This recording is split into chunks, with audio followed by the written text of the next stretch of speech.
If you ever feel out of control around food, you're not alone, and you're in the right place to learn practical, no-nonsense information about why you binge and how to stop. Binge eating does not mean that something is wrong with you. It's a natural but primitive brain response that you can correct.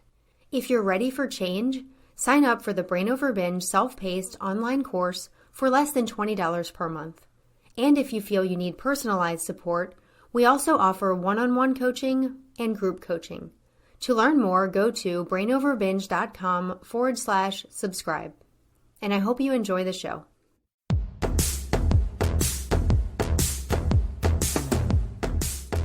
Hello and welcome to the Brain Over Binge podcast, where you learn a simple, brain-based approach to ending binge eating.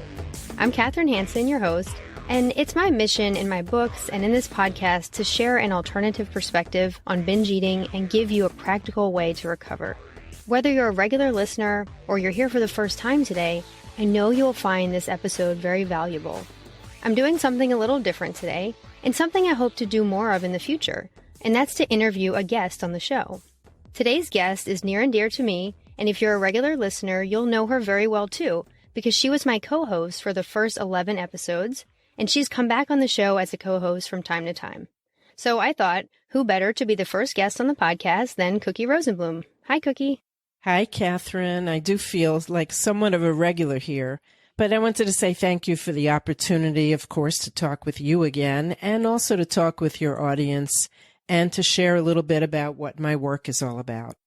Today, Cookie's here not as a co-host, but actually as a guest to share her own expertise with us about an important topic.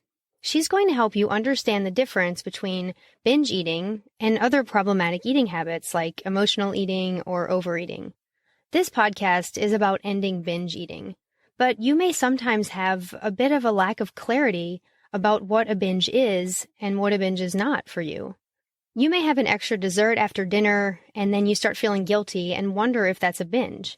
You may start to feel sad about a breakup and then find yourself eating a few big scoops of ice cream, and then wonder if that behavior is part of the same behavior as when you feel completely out of control and eat thousands of calories at a time.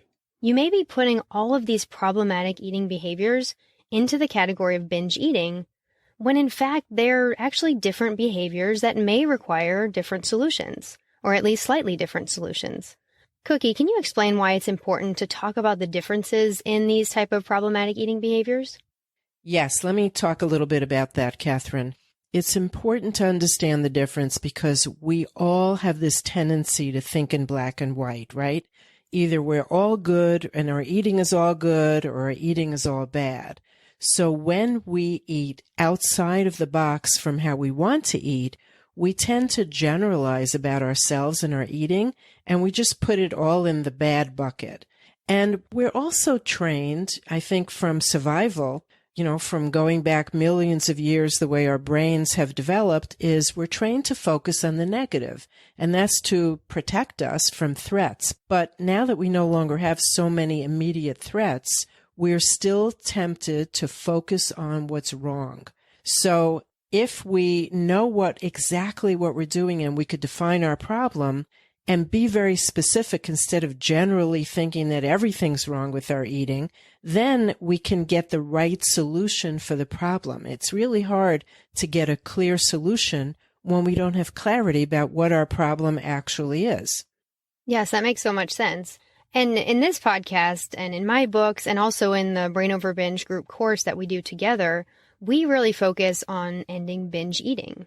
But Cookie, in your work, I know that you focus on a variety of these eating issues, and every individual is so unique. But can you explain the different categories of problematic eating so we all understand it better? Sure. And actually, Kathryn, you and I have talked about this a lot, so I'm going to add in a little bit of what you and I have talked about.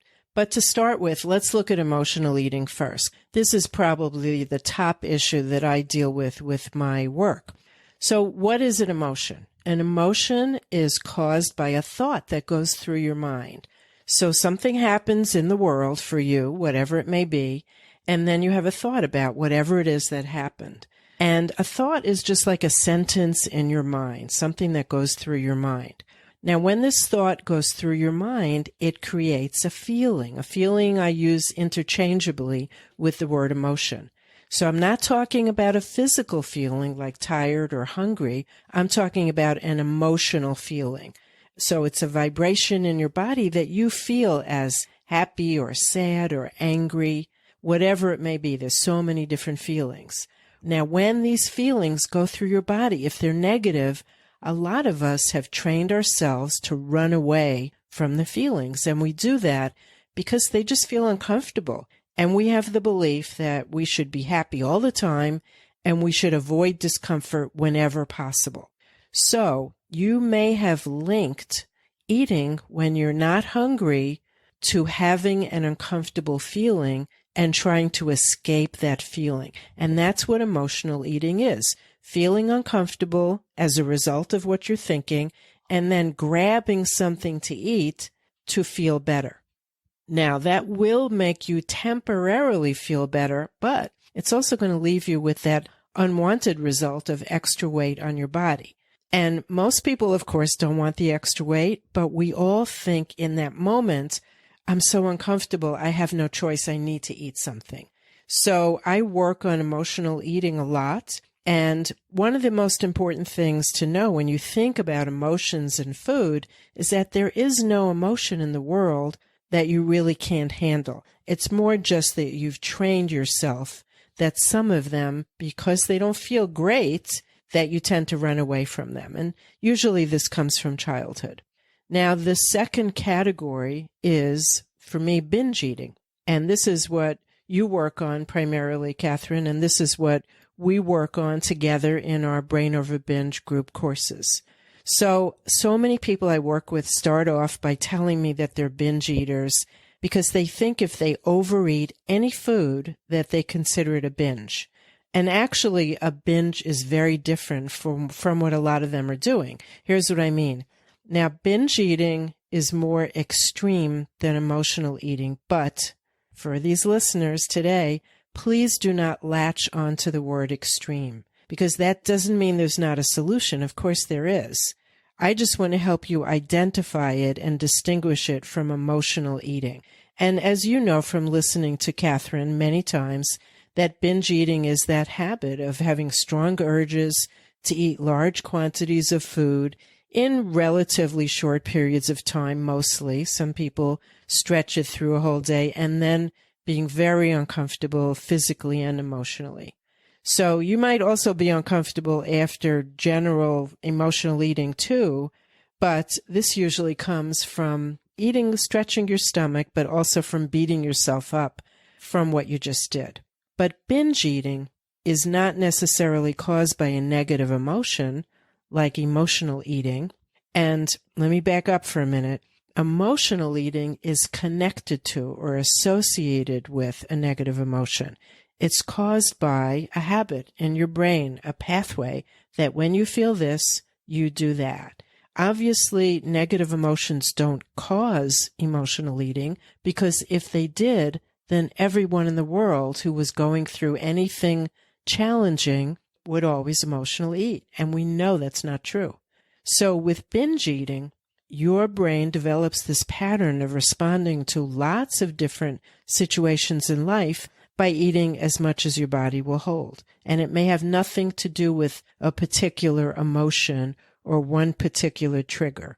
But once you've done this several times, the part of your brain that's wired for survival, your lower brain, is going to offer that let's binge solution to you over and over again. And then the more you do it, the stronger the urges will become until you think you're not able to control yourself. So thinking of that continuum, then emotional eating might be near the beginning or the middle. I think habitual overeating would be on the far left end, and then emotional eating might be in the middle, and then binge eating might be further along.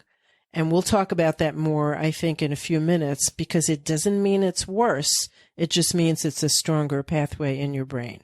So one of the things, Kathryn, that people come to me and they say is, well, I ate a whole section of Oreos in the package. I think I'm a binge eater. And I would say if you eat a whole sleeve of Oreos when you're upset, but then you stop, I would say you're probably not. If you eat a whole sleeve of Oreos, whether you're upset or not, and then you move on to other things, even though you're stuffed, I would say, yes, there's probably a good chance that you are, but you know yourself best. There's one more type of overeating that I want to talk about today, Kathryn. You can either call it compulsive overeating or habitual overeating. And this is just the more generic type of eating more food than you need. Maybe you're hungry when you start eating, but you continue way past the point of comfortable satisfaction. So people who overeat regularly, usually they're somewhat disconnected from their bodies. They know when they're very, very hungry or very, very full, but maybe they have a hard time distinguishing the feelings of being a little hungry or the beginning of becoming satisfied or full. So when you're a habitual eater, you might eat when other people are eating, or when the food looks or smells good, or maybe you see a commercial on television and you start thinking about eating. So you keep eating if the food tastes good, and you don't really take into account how much your body really needs. Or you may look at the clock, or maybe you say, oh, I can't eat later, I'll be in a meeting, so I'm going to eat now, even if they're not hungry. So all three are pretty different, and I think it's important to figure out, and some people may have more than one, but it's important to figure out which one is more predominant for you so that you can have an idea of how to begin going about stopping it, changing that habit. I love the way you explain the continuum of these eating habits. I think that's a great way to visualize it. And if it's okay with you, I'd like to dive a little more into emotional eating because it's an area where I often get a lot of questions and where I imagine some of our listeners may have questions as well. You've likely heard us talking in previous episodes and me talking in episodes about the fact that you do not have to solve your emotional problems in order to stop binging, and that binge eating is actually not a coping mechanism for emotions or for problems. So some of you, when hearing about emotional eating, may actually feel slightly confused by this because if you don't need to solve your emotional problems or to feel better in order to stop binge eating, do you need to solve them in order to stop eating emotionally? I imagine that's a question that some of our listeners may have. You know, Cookie, in our work together, we also think that you don't need to solve them necessarily in order to stop emotional eating as well. But could you talk a little bit about that and what you do, I guess, with your clients to help them work on the emotions, but then also break the habit as well? Right. So the first thing is to know that it's a habit. Just like binge eating is a habit of a pathway in your brain that keeps coming up only because your lower brain thinks it's useful. Well, emotional eating is a pathway in your brain too. It's triggered by feeling something that you consider uncomfortable. The funny thing is, Kathryn, that people think it's only negative emotions that are uncomfortable, but if you're an emotional eater, you might even feel like overeating when you're happy, when it's an extreme positive emotion. But in any case, I see binge eating as further down the continuum from emotional eating, meaning it's a stronger pathway. But when you deal with it, you're still just working on that pathway. You're dealing with it unemotionally. You're dealing with it without thinking there's anything wrong with you, and you just want to rewire that pathway. Well, with emotional eating, there's two pieces of this. So one is you still want to work on the pathway. It's still just a habit. It's a habit of feeling something, thinking something, and then wanting to eat and following through. And we want to change that pathway so you can feel whatever it is you're feeling and not run away by eating, but not also feeling like I must change my emotional state so I don't eat. You can stay in that emotion and still not eat by viewing it just like we view those urges to binge. Like this is just the part of my brain that's sending me an old useless message. Now, the other piece of what I do, which is optional to stopping but feels good, is that I teach you how to understand where your thoughts and feelings and beliefs all come from and how they interplay together and how they're connected to this habit that you have of eating when you feel something that you'd rather not. And yes, there is a way to deal with stress. There is a way to deal with repetitive thoughts that don't make you feel good. So you can work on your emotions. I call it managing your mind. But still, even if you don't do that, you're still capable of looking at emotional eating as an urge to do something that you don't want to do, but it's habitual, and you can stop that way. But do you have to, quote, fix yourself and be happy all the time to stop? Absolutely not. And I don't know anyone who is happy all the time. Yeah, it makes sense. So in emotional eating, you still don't have to cope perfectly with those emotions or solve all of your emotional problems. And the emotions still aren't the cause. It's still that urge, that impulse that's causing you to do what you're doing with food. And you can still learn to unlink the emotions from the eating. Absolutely. And, in every change that we want to make, I think part of the first step is stepping back and beginning to see what you're doing and beginning to look at it differently. So instead of being so upset that you're doing it and you can't believe it and you think there's something wrong with you, instead of going through all that drama, to just step back and look at the facts. What am I feeling? What am I thinking? What am I doing? What's going through my mind? And try to take it apart as if you were writing a news story where somebody said, all right, just give me the facts, and take it apart and see what's actually happening. And then you could begin to see, when this happens, I feel like this, and then I want to do that. And that's how you can begin to change. But you're right, Kathryn. Emotional eating, just like binge eating, you don't have to clean up your mental life. You don't have to become a different kind of person and a different personality in order to stop doing something that you know is not beneficial to you.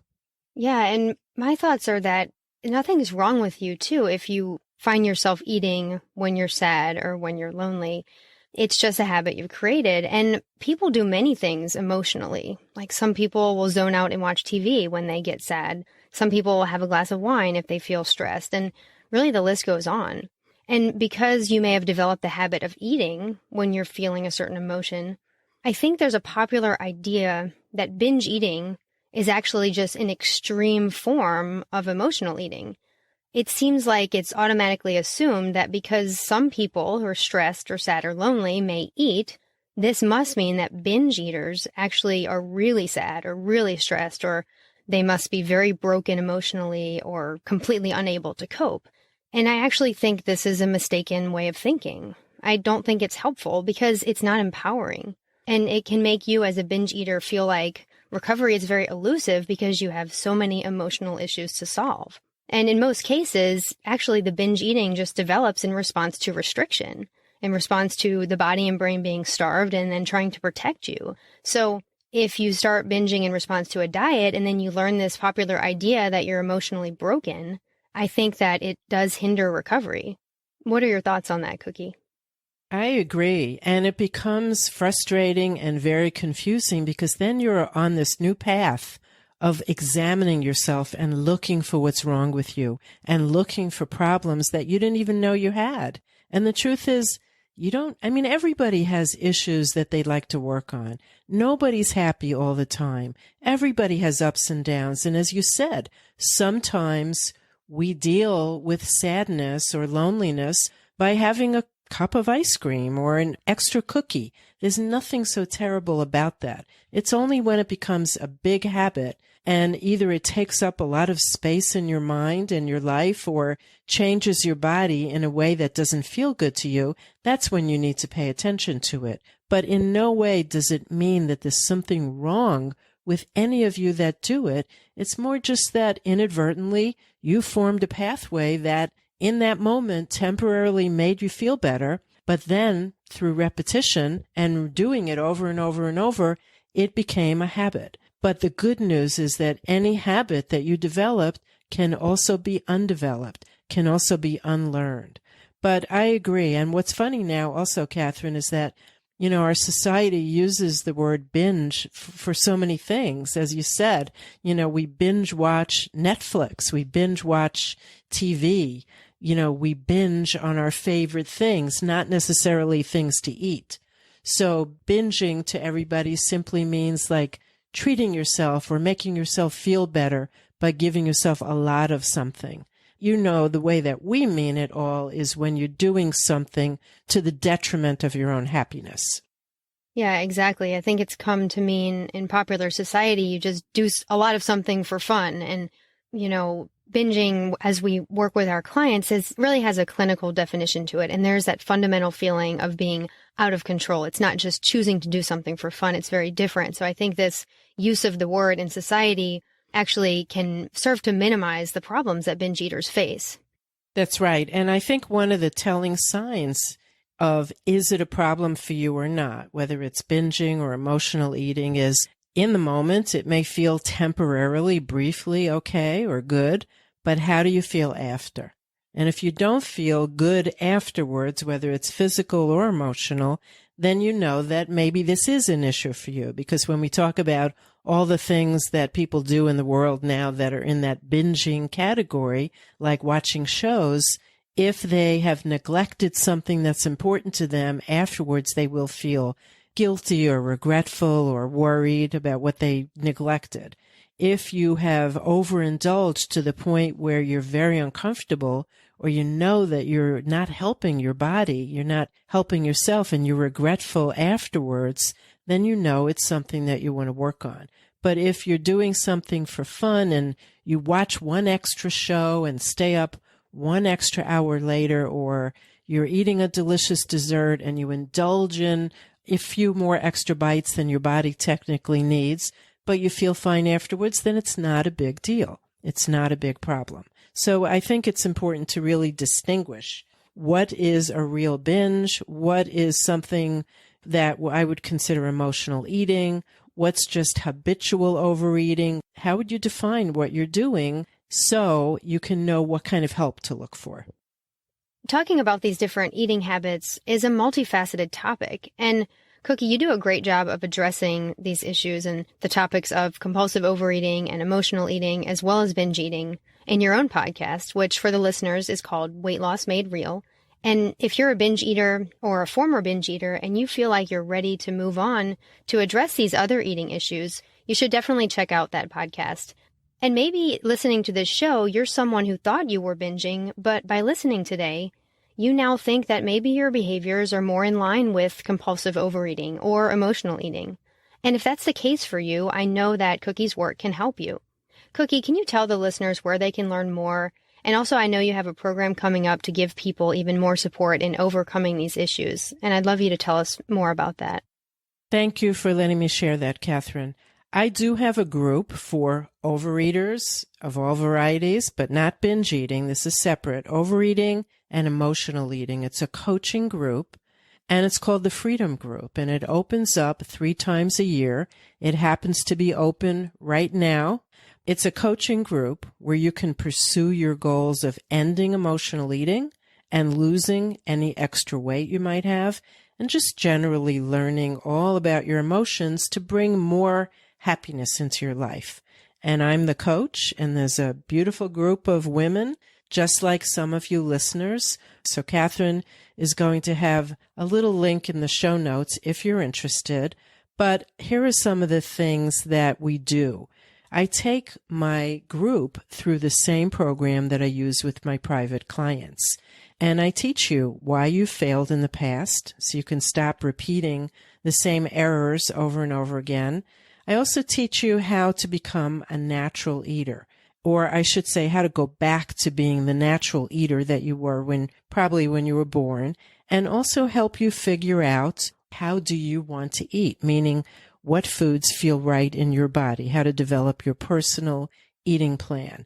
And also, of course, how to learn about your emotions and manage your mind. We talk about self-care and habits, motivation, perfectionism, backsliding, basically everything that you've encountered so that you can become your own expert. You can become your own guru and be able to coach yourself through anything that life throws your way. So that is the Freedom Group. And if you're interested, check it out and email me if you have any questions. But we are closing soon for 2017, and we'll open up again in January. Thanks so much for sharing that about your group, Cookie, and also thank you for being here today as my first interview guest. Thank you, Kathryn. Absolutely my pleasure. Awesome, and I know it will be very helpful to everyone who hears this and who struggles with these other problematic eating habits. And as Cookie said, you can find a link to learn more about her Freedom Group in the show notes, and there's also a link to get her free ebook as well, and my free ebook, and we truly hope that you'll take advantage of these resources. I hope that you'll join me again next time, and as always, I want to encourage you and remind you that you have the power to change your brain and live a binge-free life. The Brain Over Binge podcast is produced and recorded by Brain Over Binge Recovery Coaching, LLC. All work is copyrighted by Brain Over Binge Recovery Coaching, LLC, and all rights are reserved. As a disclaimer, the hosts of the Brain Over Binge podcast are not professional counselors or licensed healthcare providers, and this podcast is not a substitute for medical advice or any form of professional therapy. Eating disorders can have serious health consequences, and you are strongly advised to seek medical attention for matters relating to your health. Please get help when you need it, and good luck on your journey.